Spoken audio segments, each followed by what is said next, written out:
Hello everyone, we are doing another Game of Thrones video, and today we will be predicting what will happen to Jon Snow in Season 7.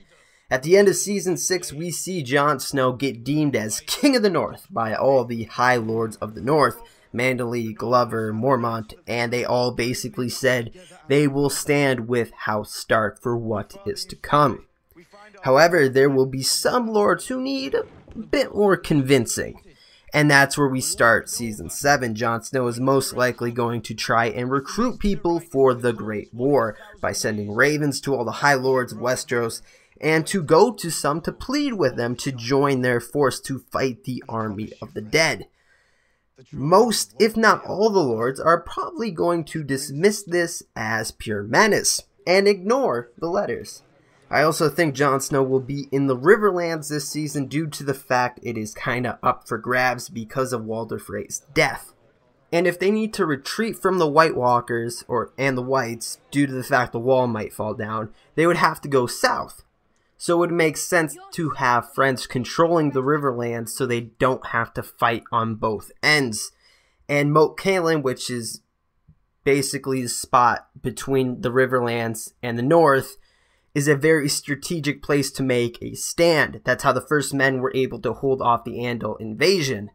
Now, this next prediction might disgust or excite you. I think Jon Snow and Daenerys are probably going to get hitched. Daenerys even says in Season 6 the best way to make an alliance is through marriage, and the only people who are not on her side and would be willing to be on her side is the Starks. Now, yes, she would be considered Jon Snow's aunt or aunt sister if you believe a certain theory. It makes sense that this would happen. And from the leaked pictures, we already know Jon and Daenerys and all her colleagues, you know, Tyrion, Theon, all those people meet. There's a good chance of this happening. I think there will be another major battle again, but this time with Euron Greyjoy. And Daenerys already promised Yara Greyjoy to win her throne for her, and with Jon Snow either being married or having an alliance with Daenerys, he would most likely help her with this. And if you need to retreat from the White Walkers once again, the Iron Irons are literally behind them, so it'd be like a safety measure to make sure they don't get attacked from both sides. I also think they'll start the war with the Lannisters, but not finish it by the end of Season 7.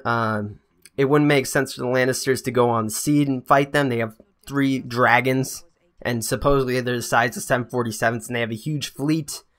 And they wouldn't run back to Castle Lee Rock because, once again, if they left King's Landing, Daenerys would just land. She would be the queen, and Cersei doesn't want that. So they'll probably start it, but they're not gonna. It's gonna be like a siege almost. It's gonna be like the Battle of Blackwater. And I finally think Jon Snow will find out his parentage next season. Bran was relatively close to the wall at the end of Season 6. And if Bran gets over and sees Jon, I can't think of a reason why he wouldn't tell him. I mean, maybe Bran would say something like, oh, some things are better left unsaid. Or some bullshit like that. But, like, I think that would just piss a lot of people off. I really do. So what do you think? Did I get anything right? Did I get all of it right? Leave it down in the comments below, and if you want more Game of Thrones content, please subscribe, and as always, have an awesome day. Well, Father always promised, didn't he?